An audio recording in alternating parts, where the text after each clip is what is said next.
stop scrolling and look at the bookshelf behind you. I bet you have at least one book promising that if you just change your frequency, wealth will flow to you.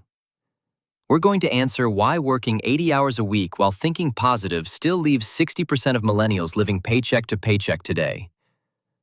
I've uncovered the 4 brutal realities about how real wealth is actually built, and it has absolutely zero to do with vision boards or journaling. But before you throw your self-help books in the trash, you need to hear what actually created the wealth of the top 1%. Section 1. Why your morning routine is making you poorer. You wake up at 5 a.m., take a freezing cold shower, and journal your financial goals, right? You're doing exactly what the online gurus told you to do. Yet, a recent study by the Economic Policy Institute shows that CEO compensation has grown 1,460% since 1978, while typical worker compensation grew just 18.1%. They didn't get there by meditating longer than you did this morning. The insider secret is that they possess structural leverage, not some magical frequency. They own equity, code, or capital that compounds while they sleep. But here's the crazy part. Trying to adopt their habits without their leverage is basically financial suicide. Let me guess.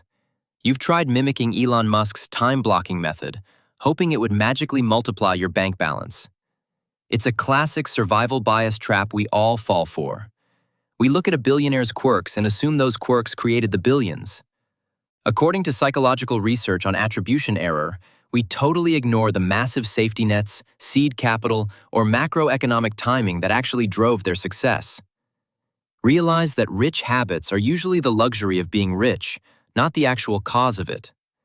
You're exhausting yourself copying the finish line instead of running the race. So, if the daily grind isn't the secret, what invisible force is actually moving the money?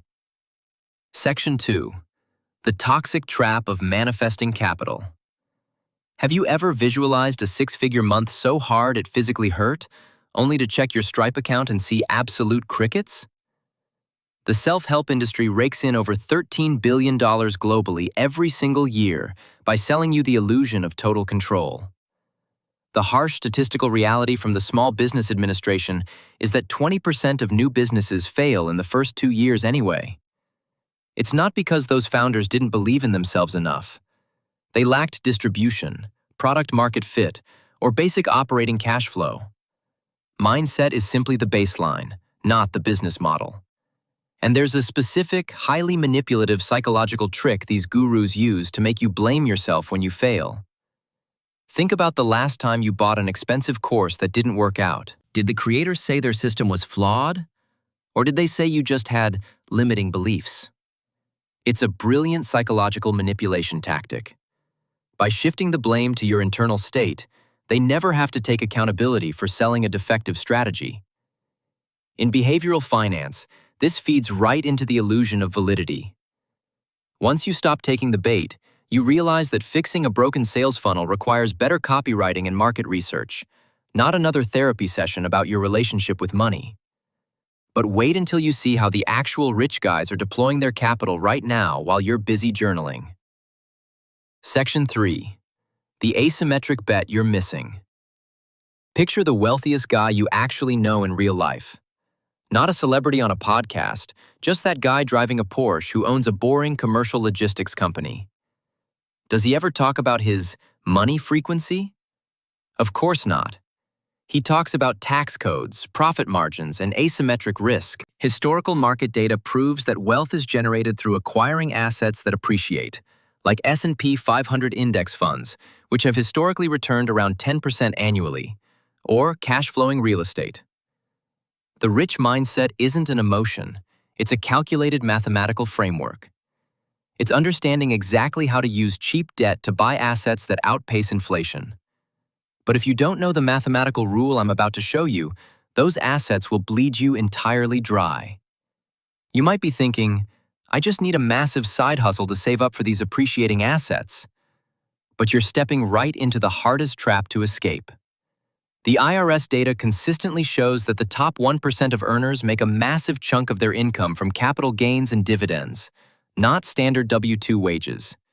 You are trading time for money in a highly taxed bracket, trying desperately to outwork a system built for asset holders. The shift you actually need isn't psychological, it's structural. You have to transition your primary income source from your manual labor to your equity. And to do that, you have to break the absolute biggest lie they ever taught you in business school. Section 4. The network illusion and the real mastermind. You've heard it a million times. Your network is your net worth. So you go to those awkward networking events handing out business cards like candy, wondering why it isn't working. Because forced proximity doesn't equal value. A major study from the Harvard Business Review found that professional networks only yield tangible career or business benefits when there is a reciprocal value exchange. If you bring nothing to the table, you're just a fan, not a peer. True wealth builders don't network. They build absolute monopolies of competence. They get so undeniably good at one specific difficult skill that the network naturally flocks to them. Yet, there's one tiny shift in your daily routine that will flip this dynamic overnight. Remember when you tried to partner up with someone way out of your league and they completely ignored your emails? It hurts, but it's pure market efficiency at work. In economics, the concept of comparative advantage dictates exactly who works with whom. If you want high-level mentors, you need to possess a skill they find extremely expensive or tedious to do themselves. You don't need a positive mindset to attract them. You need an undeniable portfolio of work. When you offer a tangible mathematical solution to a rich person's headache, the money flows automatically. So, how do we tie all of this together without going back to our useless vision boards? The only real wealth formula. If you're feeling a little defensive right now, I completely get it. It's terrifying to realize that belief alone won't save your bank account. But isn't it also incredibly freeing? Look at the hard numbers. Over 80% of millionaires in the US are entirely self-made, according to a massive Fidelity investment study. But they didn't do it by wishing. They did it through consistent investing, living way below their means, and building scalable income streams over decades. You don't have to be magically chosen by the universe to succeed. You just need to learn the math, buy the assets, and provide real value to the marketplace. That is the only real formula. The question is, now that you know the mindset industry is a lie, what are you going to build today? Drop a comment below. I'd love to hear from you. Until next time, stay vibrant and keep hustling.